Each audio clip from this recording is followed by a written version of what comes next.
9 p.m. Moving on, the Institution of Surveyors in Kenya is calling on the government to regulate the real estate sector in order to protect Kenyans from being swindled by fake and unscrupulous people.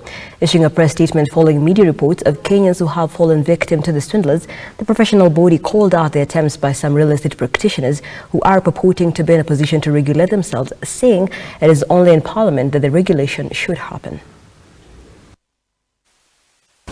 I think our attention was drawn to the attempts by the people who have been accused of defrauding Kenyans, some of them, not all, coming together to try to say they can regulate their conduct. So you cannot be, you are in a position of unregulation and then attempt to want to regulate others.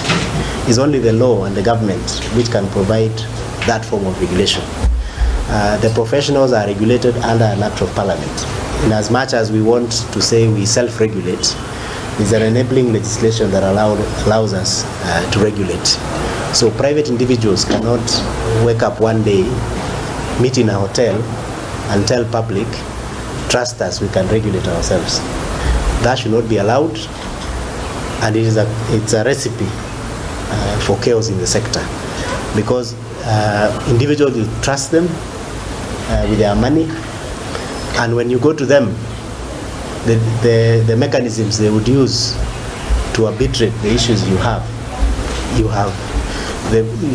no control, and that is why the government has to have the power through parliament, people's representatives, to regulate what people do out there, especially touching on the public and the money where people are buying properties. So it has been a serious issue, but I think the attempt by those land buying companies to say they can regulate is now going over the top.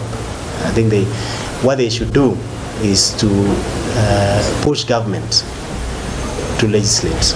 I think all of us